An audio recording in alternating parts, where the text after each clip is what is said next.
আসসালামু আলাইকুম রহমতুল্লাহ। সততা মিডিয়া ডাবলনের পক্ষ থেকে সবাইকে স্বাগত জানাচ্ছি আজকের বিশেষ সাক্ষাৎকার অনুষ্ঠানে। সামনে আসছে স্থানীয় সরকার নির্বাচন, আর সেই স্থানীয় সরকার নির্বাচনের পৌরসভা নির্বাচন। সেই পৌরসভা নির্বাচনের মেয়র প্রার্থীরা তারা প্রচারণা শুরু করেছেন। আজকে আমরা কিশোরগঞ্জ জেলার হোসেনপুর পৌরসভার মেয়র প্রার্থী জনাব কামরুজ্জামান খান সাহেবের কাছে আসছি। ওনার কাছে উনি হোসেনপুর পৌরসভার মেয়র পদপ্রার্থী। ওনার কাছে আমরা জানবো হোসেনপুর পৌরসভাকে নিয়ে ওনার কি পরিকল্পনা এবং সাধারণ ভোটারদের নিয়ে তিনি কি করতে চান সেই বিষয়গুলো আমরা জানবো। আমরা প্রথমেই ওনার কাছে যেতে চাই। আসসালামু আলাইকুম রহমতুল্লাহ। ওয়ালাইকুম আসসালাম। কেমন আছেন আপনি? ইনশাআল্লাহ আপনাদের ভালোই আছি। আহ, আপনি তো আগামী যে নির্বাচন, পৌরসভা নির্বাচন, সেখানে মেয়র নির্বাচন করবেন। আপনার কি পরিকল্পনা নিয়ে নেমেছেন এই নির্বাচন করার? আল্লাহ পাকের অসীম কৃপায় আমি মেয়র নির্বাচন করতেছি একটি উদ্দেশ্যেই। আমাদের জনগণ, আমাদের ৯টা ওয়ার্ডের জনগণ লাঞ্ছিত, বঞ্চিত। তারা সাবেক মেয়র ছিলেন, দুবার মেয়র ছিলেন, অনেক মেয়র ছিলেন। জনগণের যে প্রাপ্য, জনগণের যে আদর আকাঙ্ক্ষা, যে ভালোবাসা, এই ভালোবাসাটুকু কতটুকু পাইছে তারাই বলতে পারবে। আমি কোনো বদনাম ছড়াচ্ছি না, কোনো কিছুই না।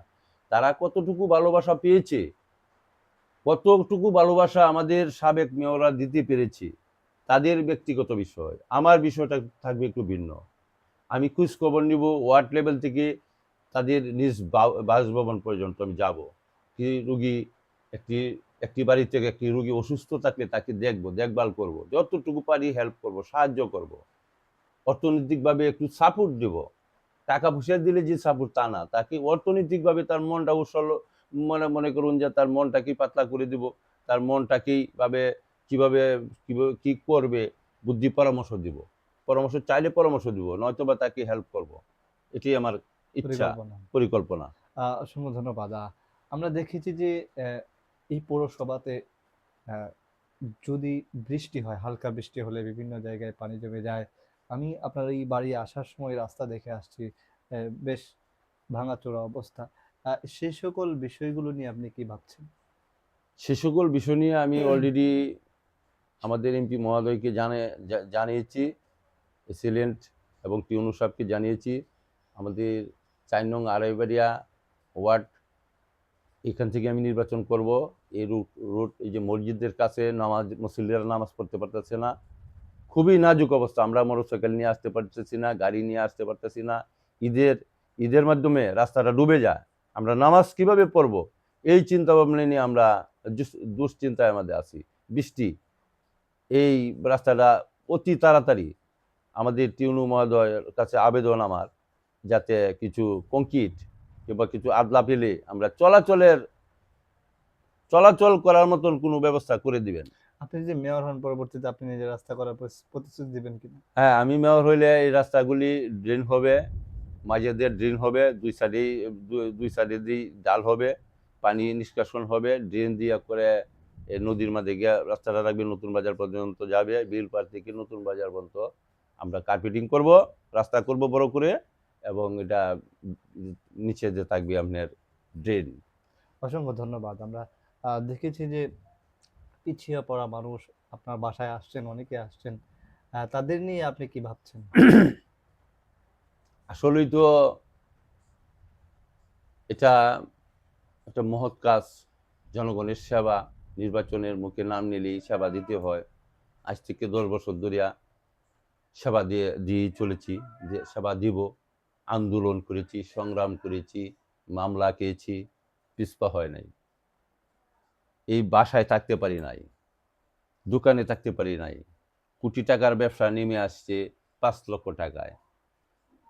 নেতৃবৃন্দ থেকে দরিয়া সকল শ্রেণীর লোকেরা যেভাবে আমার কাছে আসছে, তাদেরকে কাউকে ফেরত দিই নাই। একটা জনগণ বিয়ার কাজে আসছে, বিয়া দিতে পারে না, মালামাল দেয়া দিছি। একটা জনগণ আইছে ২,০০০ টাকার লাগে দেয়া দিছি, ৫০০ টাকার লাগে দেয়া দিছি, 200 টাকা দিয়ে দিছি, তাদেরকে খোঁজখবর নিছি কি করা যায়। একটা রুগী হলে রুগীর কাছে গেছি। এই তো আসলেও জনগণের সেবা করতেছি আগের থেকেই, নতুন করে না। এটা আমার নতুন চাওয়া না। আমার যদি আল্লাহ পাকে ইচ্ছা আমার কপালে থাকে তো হব, না থাকলেও তো কোনো সমস্যা নাই। জনগণের সেবা আমি করবই। জনগণকে আমি পিছপা হব না, জনগণের কাছ থেকে আমি পিছপা হব না কখনোই। আপনি বিভিন্ন জায়গায় যাচ্ছেন, প্রতারণা করছেন। আর সাধারণ মানুষ কি বলছে এই প্রতারণার সময়? সাধারণ মানুষ খুব খুশি। যেন কামরুজ্জামান খান সাহেব আসলেও ভালো মানুষ। উনি আমাদের সাথে মিশে একসাথে বসে চা খাই, গরিব দুঃখীর সাথে বসি, রিস্কাওয়ালা, এই যে ভ্যানওয়ালা, এরপরে মনে করো আরো নিচু শ্রেণী, আরো নিচের শ্রেণীর লোকের সাথে আমি বসে বসে চা খাই, হাত মেলাই। এটা আমার কাছে খুব ভালো লাগে, আমার কাছে খারাপ লাগে না। এরা অনেক সময় বলে যে খান সাহেব কি ভাই কি করবো, এই বুঝ দিয়ে যে তোমরা কিছু হয়েছে না, সব কিছু করতে পারবা ইনশাল্লাহ। আল্লাহ যদি রহমত করে, আমরা যদি আল্লাহ পাক মেয়র নির্বাচন যদি আমাদের নসিবে থাকে, যদি পারি, এত তোমাদেরকে ভালো হেল্প করব। আর না পারলেও তোমাদের সাথেই থাকবো, তোমাদেরকে ছাড়া কোনো কোথায় যাব না, তোমাদের সাথে থাকবো। হ্যাঁ, আপনি সুন্দর বলছেন। আমরা দেখেছি যে আহ, অনেক যুবক তরুণ যারা বেকারত্ব আছে, এই পৌরসভাতে অনেক বেকারত্ব আছে, সেগুলো নিয়ে তাদের কর্মসংস্থানের কোন ব্যবস্থা করবেন কি? বেকারত্ব তো আসলে বেড়েই চলেছে, বেড়েই চলেছে। এটা নিয়ে আমাদের প্রধানমন্ত্রী তারেক রহমান সাহেব যে উদ্যোগ নিয়েছে, বেকারত্ব থাকবে না, স্বীকৃত থাকবে না। যারা মেধাবী তারাই চাকরি পাবে, যারা মেধা আছে, স্কুল পড়াতে পারবে, তাদেরকে ওনার চাকরিগুলি দিবে। কোনো কোনো বাণিজ্য হবে না। আমাদের জননেতা তারেক রহমান, আমাদের প্রধানমন্ত্রী, আমাদের আমাদের যে গাইডলাইন দিবে, এই গাইডলাইনের কোনো বাইরে আমরা যাব না। ওনা মাদক বন্ধ করে দিছে, দেখেন সব জায়গায় ধরতেছে, ধরতেছে না, সব জায়গায় জায়গায় ধরতেছে। জুয়া বন্ধ করে দিছে। যে কোনো থাকে, আপনারা মিডিয়াও জানেন, যদি জানেন আমাদেরকে জানাবেন, আমরা সাথে সাথে প্রশাসনকে জানাবো, আপনি কি মাদক অনুমোদনকে জানাবো। জুয়া চলবে না, মাদক চলবে না, হিরোইন চলবে না, এবার চলবে না, এসব দেওয়া যাবে না। জনগণ, আমার ছেলে আছে, আমার বাইসা আছে, আমার বাইগনা আছে, আপনার দেখা দেখি একটা লোকে, একটা ছেলে দেখা দেখি একটা বন্ধু নষ্ট হয়ে যায়, আরেকটা বন্ধু নষ্ট হয়েছে, আরেকটা বন্ধু নষ্ট হয়ে যাবে, তো আমাদের শেষ, সবাই শেষ। এই যে মাদক বন্ধই করতে হবে, এই মাদক রাখাই যাবে না। আপনি যেহেতু মাদকের কথা বললেন, আমরা দেখেছি যে এই হোসেনপুরের যে পৌরসভার মধ্যে অনেক জায়গায় কিশোর গ্যাং জি। থাকে, কিশোর গ্যাংয়ের যে উৎপাত আমরা দেখেছি, সেখানে কিছুদিন আগে হত্যাও হয়েছে, এমনটাও আমরা দেখেছি। এই যে এই সকল বিষয়গুলো, মাদক কিভাবে দূরীকরণ করবেন, মানুষকে নিয়ে কিভাবে সচেতনমূলক কাজগুলো করবেন? আসলে কিশোরগঞ্জ বলতে গার্জিয়ান তো স্কুলে পাঠায় ছেলেদেরকে, আশা নিয়ে, ভরসা নিয়ে। তারা লেখাপড়া করবে, একদিন প্রতিষ্ঠিত হবে, একদিন একজন এমপি হবে, মন্ত্রী হবে, শিক্ষক হবে, প্রফেসর হবে, গ্রাজুয়েট অফিসার হবে, বিশ মনে করুন যে অফিসার হবে। মা বাবার স্বপ্ন তো ওইটুকুই থাকে। আর এই মা বাবার স্বপ্ন পানি করিয়া তারা কিশোরগঞ্জে চলে যায়, 10টা 15টা স্যালাইন একসাথে হইয়াই, এই লাস্ট কারণই হইল মাদক।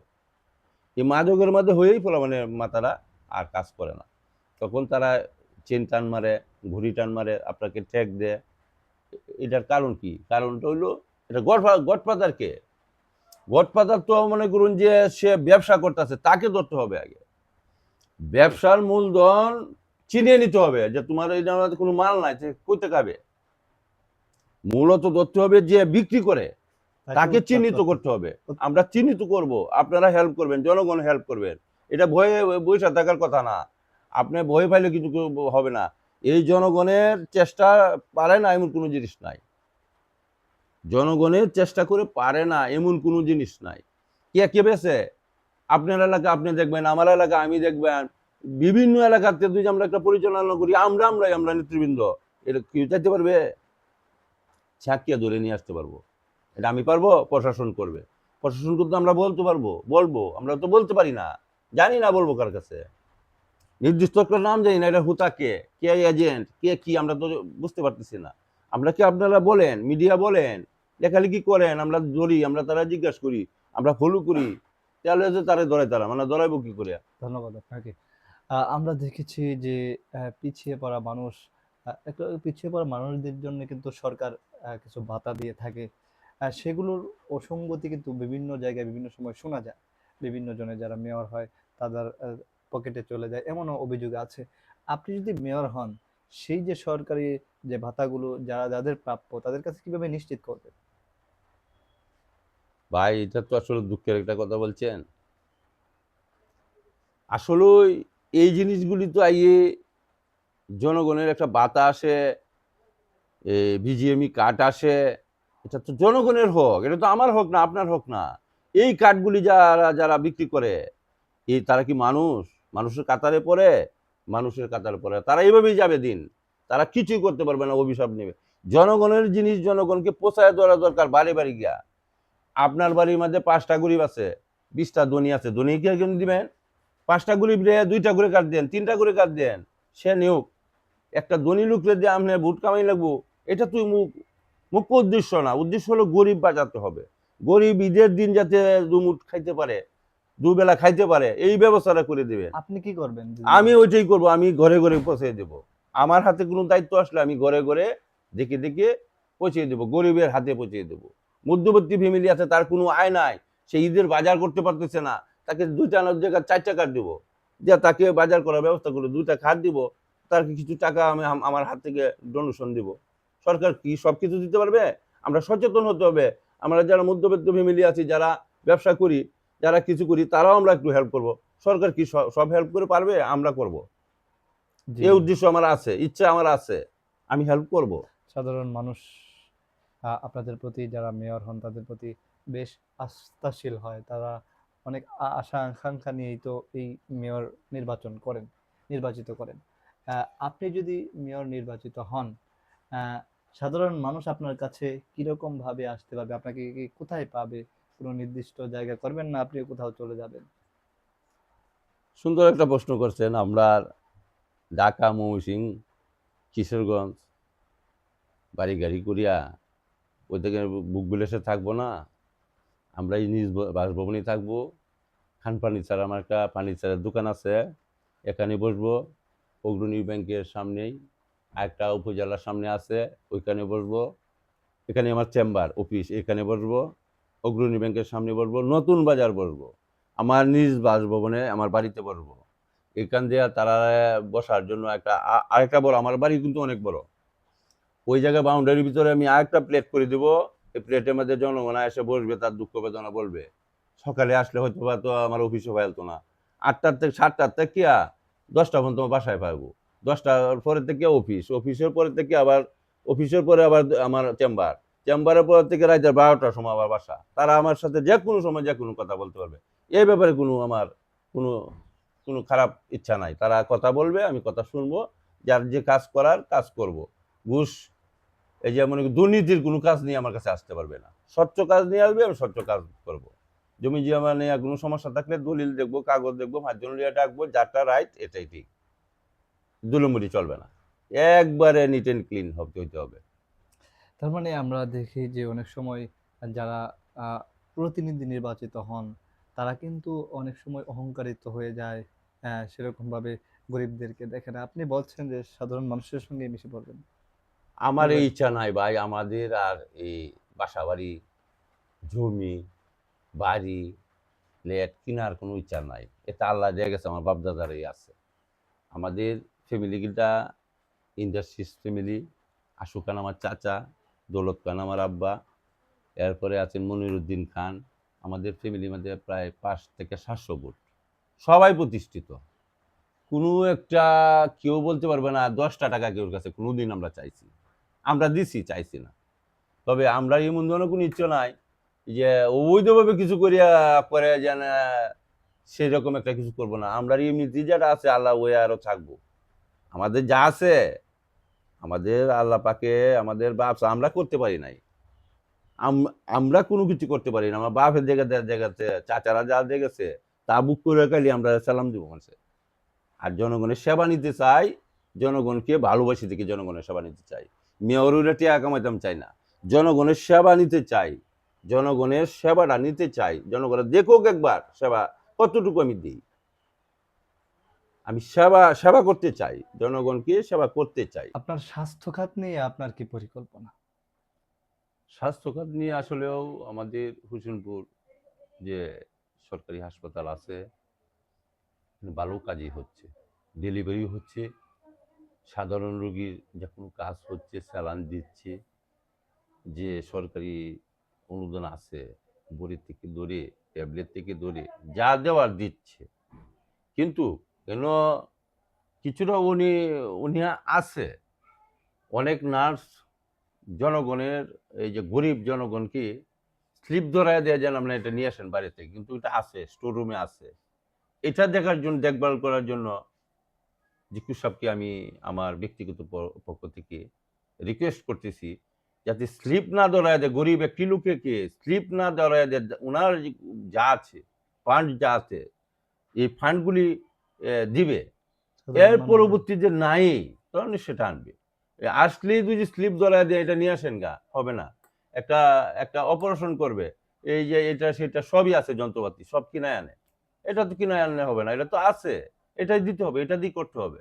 এইগুলি লক্ষ্য রাখার জন্য আমি বিনীতভাবে অনুরোধ করবো জিকু সাহেবকে, যাতে জনগণ একটা অপারেশন লাগে আসলে, একটা তার যে কোনো মুহূর্তে শিলির কাজ লাগে, অ্যাক্সিডেন্ট হয়ে যায়, এটা তৎক্ষণিকভাবে ওনা করবে, ইঞ্জেকশনটাও তো ওনা দিবে। দেওয়ার পরে আপনার যদি নাই থাকে, তাহলে বাইরেতে আনবে। সব জিনিস বাইরেতে আনলে তো হবে না, সব তো আমাদের স্টোরে আছে, আমরা খবর আছে, সবই আছে। কিন্তু সেবাটা করতেছে, কিন্তু একটু ভালো করলেই সুন্দর হয়ে যাবে। পরিচ্ছন্ন, পরিষ্কার পরিচ্ছন্ন আছে, এবং আমি বসি মাঝে মাঝে, খুবই ভালো লাগে। আগের চেয়ে অনেক উন্নত হয়েছে। সামনেই ঈদুল আজহা। আহ, সাধারণ ভোটার এবং সাধারণ মানুষের উদ্দেশ্যে আপনার কি বার্তা থাকবে? সাধারণ ঈদুল আজহার উপলক্ষে সবাইকে আমার অগ্রিম শুভেচ্ছা, ঈদ মোবারক। এবং আমাদের সকল নেতৃবৃন্দ, সকল শ্রেণীর নেতৃবৃন্দকে ঈদ মোবারক। আমাদের ৯টা ইউনিট নিয়ে আমাদের একটা পৌরসভা, সকল শ্রেণীর লোককে আমি ঈদ মোবারক জানাচ্ছি, এবং সকলকেই আমার অন্তঃস্থল থেকে তারা যেন কোনো অসুবিধা না পড়ে, আল্লাহ পাক যেন কোনো অসুবিধা না পালায়, এর জন্য আকুল আবেদন করছি। নামাজ পড়ে দোয়াও করব, যাতে আমরা সবাই মিলে একসাথে যেন ঈদ করতে পারি, বুকে বুক মেলাতে পারি। এই উদ্দেশ্য, এই কামনা নিয়ে আজকের মতন আমার বক্তব্য শেষ করলাম। আসসালামু আলাইকুম। আহ, আপনাকে অসংখ্য ধন্যবাদ আমাদের সঙ্গে যুক্ত থাকার জন্য। সময় দর্শকবৃন্দ, আহ, জনাব কামরুজ্জামান খান আগামী হোসেনপুর পৌরসভার মেয়র প্রার্থী। তিনি যে পরিকল্পনার কথাগুলো বলেছেন, অসাধারণ কথাগুলো বলেছেন, আসলে সেগুলো যদি বাস্তবায়িত হয় এবং সেই কথাগুলো যদি তিনি রাখেন, তাহলে আশা করি এই হোসেনপুর পৌরসভা, যদি তিনি মেয়র নির্বাচিত হন, তাহলে হোসেনপুর পৌরসভা আধুনিক এবং মডেল পৌরসভা হিসাবে গড়ে উঠবে, সেই প্রত্যাশা আমরা রাখি। সবাই দর্শক, যারা আমাদের সঙ্গে যুক্ত আছেন, সবাই ভিডিওটি শেয়ার করবেন। আমরা পরবর্তী কোনো অতিথিদেরকে নিয়ে আপনাদের সঙ্গে হাজির হয়ে যাব। সে পর্যন্ত ভালো থাকুন, সুস্থ থাকুন, সততা মিডিয়া ডাবল এর সাথেই থাকুন। আল্লাহ হাফেজ।